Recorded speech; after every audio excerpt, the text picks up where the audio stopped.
sexto ano! Tudo bem com vocês, meus amores? Espero que todos estejam bem. Sejam todos bem-vindos a mais uma aula online de matemática, onde hoje nós iremos estudar frações. Esse conteúdo ele se encontra no livro de vocês, volume 3, entre as páginas 6 e 11. Então, vamos lá, meus amores, dar início à nossa aula de hoje? Então, como nós já tínhamos visto lá na semana passada, vimos que frações é a representação de uma divisão, em que o numerador representa o dividendo, tá certo? De uma divisão, e o denominador representa o divisor de uma divisão, tá certo? Então, podemos definir fração como sendo a parte ou pedaço de um inteiro. Lembrando que essa divisão será feita em partes iguais, tá certo? Então, em diversas situações do nosso dia a dia, nos deparamos com a utilização da fração. Por exemplo, ao dividir uma pizza em partes iguais, cada um desses pedaços pode ser representado por uma fração.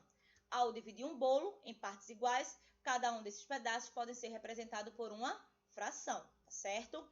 Onde, de acordo com os números de partes que o inteiro ele foi dividido, cada uma dessa parte recebe um nome especial. Por exemplo, se o número de partes em que o inteiro foi dividido for igual a 2, então o nome da parte será meio, tá certo? Se os números de partes for igual a 3, então o nome da parte é terço. Se for 4, quarto. Se for 5, quinto. Se for 6, sexto. Se for 7, sétimo. 8, oitavo. 9, nono.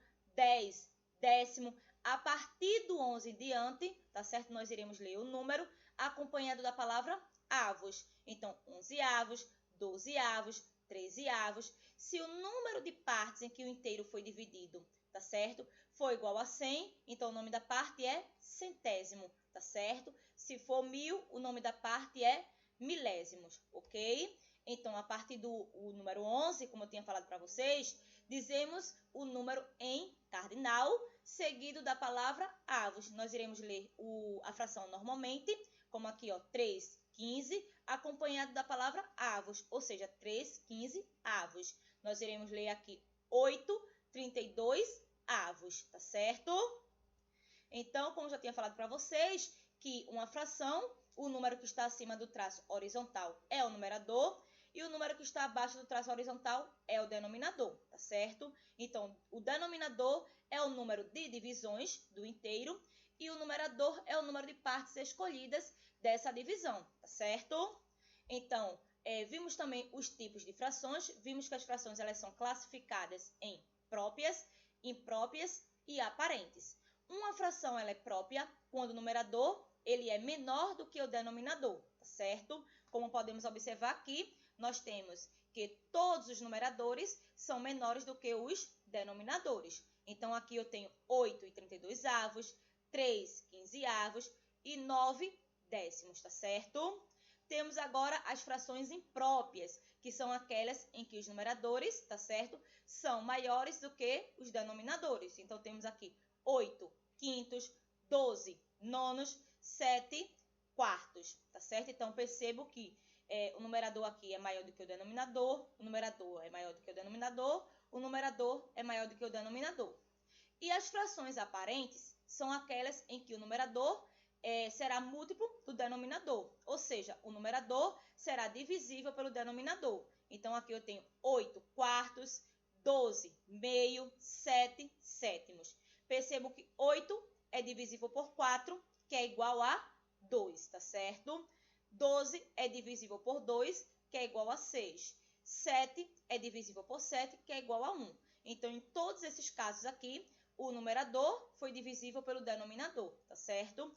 Agora, um detalhe interessante é que nós vimos que as frações impróprias são aquelas em que o numerador é maior do que o denominador. Então, percebam que nesses dois casos aqui, tá certo? Os numeradores são maiores do que os denominadores. Então, elas são frações impróprias? Sim, sendo que elas são frações impróprias aparentes, porque além dos numeradores serem maiores do que os denominadores, tá certo? Os numeradores são divisíveis pelos denominadores. Então, nós dizemos que essas duas frações, elas são classificadas como impróprias aparentes, tá certo?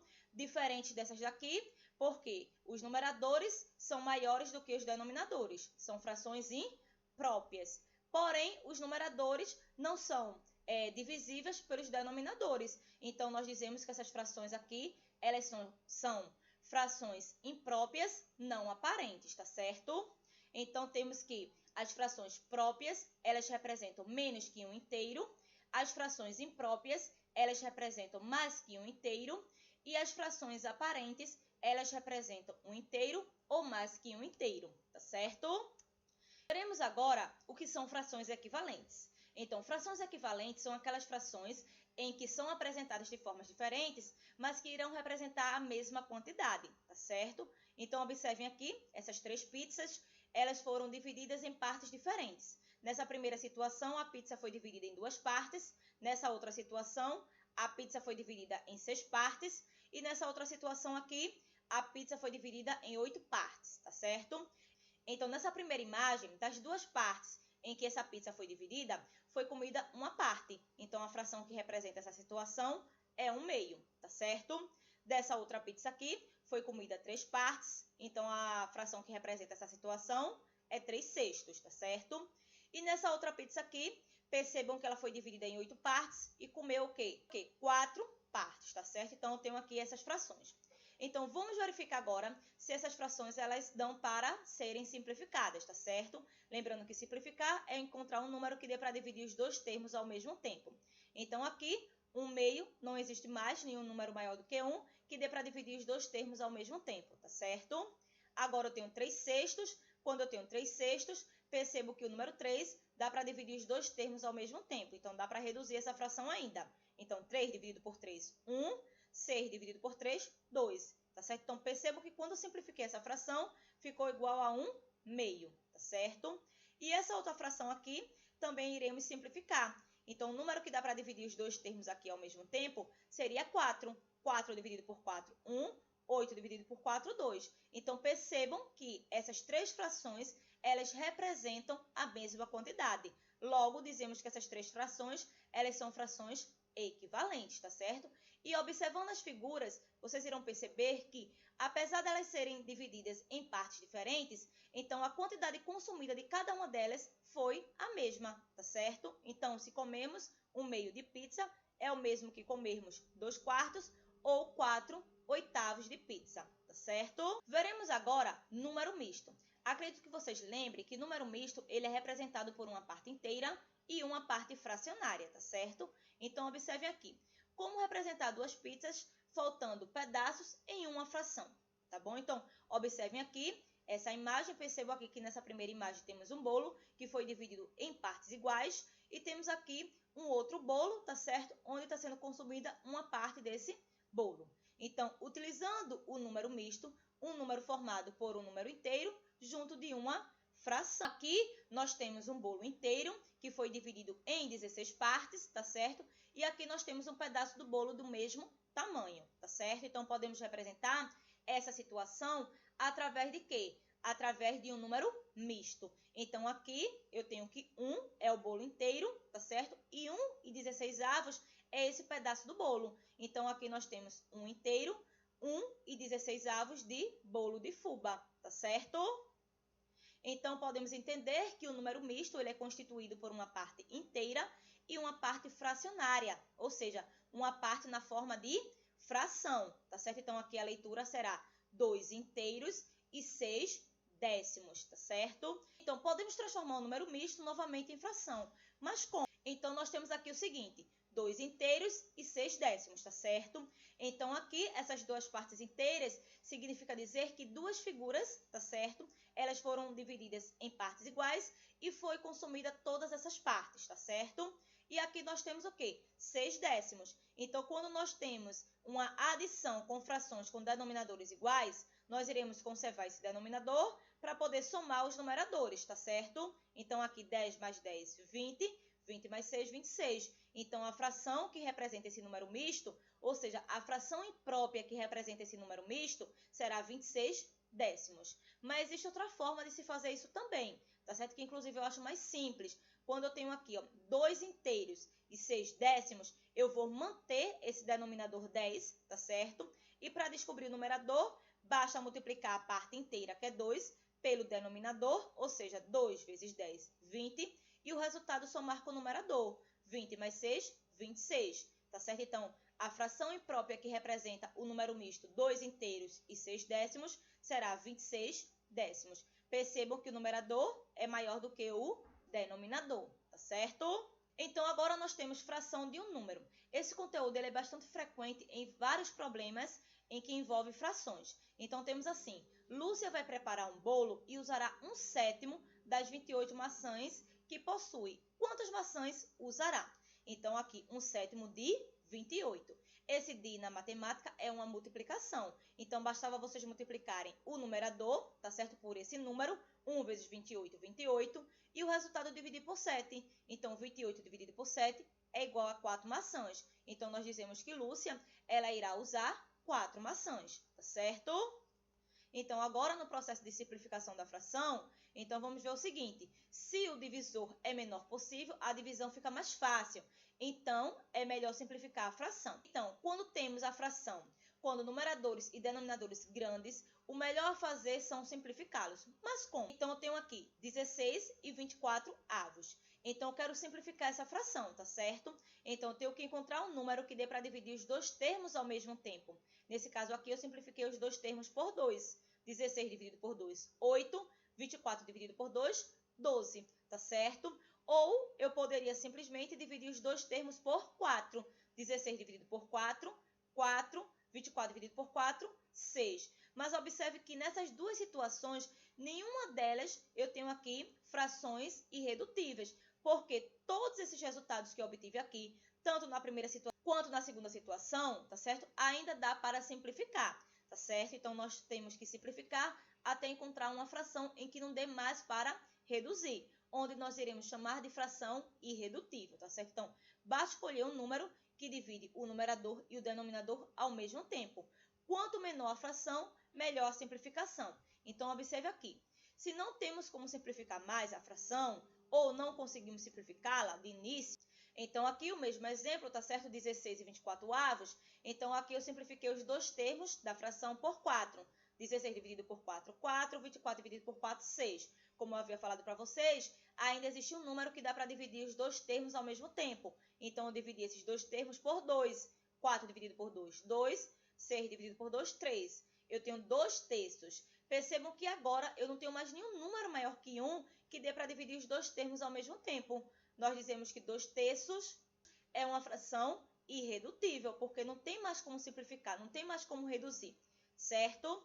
E observe esse outro exemplo aqui, 7 e 15 avos, tá certo? Então, nessa fração aqui, logo no início, não tem número que dê para simplificar os dois termos ao mesmo tempo. Nós dizemos que essa fração, os termos são primos entre si, tá certo? Porque o maior divisor entre eles será igual a 1. Então, aqui, ela já está na sua forma irredutível. Então, temos uma fração irredutível quando não dá mais para simplificar, tá certo? Como nesse caso aqui, 2/3 e 7 e 15 avos, certo? Veremos agora as operações aritméticas, tá certo? Com frações. A primeira operação que nós iremos estudar é a operação da adição. Então, eu comecei com o seguinte exemplo. Temos assim, Carlos comprou uma barra de chocolate e comeu 2 pedaços. Maria comprou uma barra de chocolate igual a de Carlos, mas ela só comeu um pedaço. Eles decidiram juntar a 2 barras. Então, quantos pedaços eles têm? E quantas frações eles têm? Então, vejam aqui, nós temos as 2 barras de chocolates, tá certo? A de Carlos e a de Maria. Cada uma dessas barras foi dividida em 6 partes iguais, tá certo? Então, Carlos, ele comeu 2 pedaços, tá certo? Enquanto Maria comeu apenas um pedaço. Então, se a barra de chocolate ela foi dividida em 6 partes iguais e Carlos comeu 2 pedaços, então quer dizer que Carlos tem o quê? 4 pedaços de 6 da barra de chocolate. E Maria comeu apenas um pedaço. Então, Maria tem 5/6 da barra de chocolate, tá certo? Então, como Maria e Carlos querem juntar, tá certo? O que sobrou das 2 barras de chocolates, então vamos entender que terá 9 pedaços, porque serão 4 pedaços de Carlos, mais 5 pedaços de Maria. Então, juntando aqui as frações que representam o que sobrou, nós temos 4/6 mais 5/6, tá certo? Será igual a 9/6, porque quando eu tenho adição de frações onde os denominadores são iguais, nós vamos manter esse denominador e vamos somar apenas os numeradores, ou seja, 4 mais 5, 9. Então, juntando as duas frações que representam o que sobrou da barra de chocolate de Carlos e o que sobrou da barra de chocolate de Maria, então será igual a 9 sextos, tá certo? Então, podemos entender que quando os denominadores eles são iguais, basta somar os numeradores, tá certo? E tenho aqui 4 sextos mais 5 sextos, os denominadores são iguais, conserva esse denominador e soma os numeradores. 4 mais 5, 9, então a fração que irá representar será 9 sextos, tá certo? Nesse outro exemplo aqui, eu tenho a adição entre duas frações com denominadores iguais. Então, vai manter esse denominador e vai somar os numeradores. 8 mais 2, 10. Então, eu tenho 10 décimos, tá certo? Nesse caso aqui, 6 nonos mais 8 nonos. Então, aqui vou manter esse denominador 9 e vou somar os numeradores. 6 mais 8, 14. Então, 14 nonos, tá certo? Então, de acordo com os resultados obtidos, podemos aqui classificar essas frações, tá certo? Então, aqui o numerador é maior do que o denominador. Então, aqui eu tenho uma fração imprópria, tá certo? Aqui o numerador será múltiplo do denominador, ou seja, 10 é divisível por 10. Então, aqui eu tenho uma fração aparente. E aqui o numerador é maior do que o denominador. Então, aqui eu tenho uma fração imprópria, ok? Então, veremos agora como efetuar a adição com frações com denominadores diferentes. Então, quando os denominadores são diferentes, existem algumas regras a serem seguidas, tá certo? Então, temos aqui 3 quintos mais 1 meio. Percebam que os denominadores são diferentes. Então, temos que reduzir ao mesmo denominador. E reduzir de que forma? Reduzir através do MMC, através do mínimo múltiplo comum. Então, eu peguei aqui os denominadores, que são 5 e 2, para tirar o MMC, certo? Então, eu coloquei aqui 5 e 2, passei o traço vertical, percebo que eu tenho um termo par, logo eu irei iniciar com o divisor igual a 2. 5 não é divisível por 2, repete, 2 dividido por 2, 1. Tá certo? Então, vejam que eu não tenho mais termos que sejam divisíveis por 2. Eu iria para o próximo número primo, tá certo? Porque aqui só pode conter números primos. Eu iria para o próximo número primo depois dos 2, que seria o 3. Mas eu não tenho aqui termos que sejam divisíveis por 3. Aí eu vou para o próximo número primo depois do 3, que é o 5. 5 dividido por 5, 1. Repete aqui o 1. Quando chega aos quocientes iguais a 1, encerrou, tá certo? Então, aqui, para descobrir quem é o MMC de 5 e de 2, basta aqui efetuar a multiplicação entre esses fatores primos. 2 vezes 5, 10, tá certo? Então, o valor do MMC, que foi 10, irá substituir os denominadores anteriores, que eram 5 e 2, tá certo? Então, os denominadores que eram 5 e 2 passarão a ser agora iguais a 10, tá certo? Então, eu coloquei aqui, ó, os traços horizontais e coloquei aqui os denominadores iguais a 10. Então, agora temos que saber quem será os numeradores. Então, para saber quem será os numeradores, nós iremos pegar, tá certo? O novo denominador, que foi obtido através do MMC, dividir pelo denominador anterior e o resultado multiplicar pelo numerador, tá certo? Como eu fiz aqui, ó. Eu coloquei aqui os denominadores iguais a 10 e para descobrir o numerador, vai fazer o seguinte, ó. 10 dividido por 5, tá certo? O denominador novo dividido pelo denominador anterior. 10 dividido por 5, 2. Esse 2 multiplica pelo numerador 3. 2 vezes 3, 6. O mesmo processo com a outra fração. 10 dividido por 2, 5. 5 vezes 1, tá certo? 5. Então, quando eu tenho agora os denominadores iguais, para poder finalizarmos, nós iremos utilizar o mesmo processo, tá certo? Quando se tem a adição com frações de denominadores iguais, tá certo? Então, vamos conservar esse denominador 10 e iremos somar apenas os numeradores. 6 mais 5, 11. Então, aqui o resultado seria 11 décimos, tá certo? Então, meus amores, essa foi a nossa aula de hoje. Espero que vocês tenham relembrado, tá certo? Porque muitas coisas eu já havia falado lá na aula da semana passada. Mas qualquer dúvida, estejam me procurando, tá certo? A partir das 3 horas. Estarei lá disponível para tirar as dúvidas de vocês das 3 até as 5h30. Então, agora vocês irão passar lá no meu direct e marcar a presença de vocês. O código de presença da nossa aula de hoje será fração aparente, tá certo? Fração aparente. Logo em seguida, vocês irão pegar aí o livro de vocês, volume 3, tá tá certo? Na parte de matemática, irão realizar as atividades que se encontram entre as páginas 6 e 11, tá certo, meus amores? Então, daqui a pouquinho estarei de volta para realizarmos as correções, tá certo? Depois, não se esqueçam de tirarem fotos dessas atividades e enviarem lá no meu direct para eu estar anotando também a participação de vocês. Então, um beijo no coração de cada um de vocês. Fiquem com Deus, tenham uma abençoada semana e até nossa próxima aula. Tchau, tchau!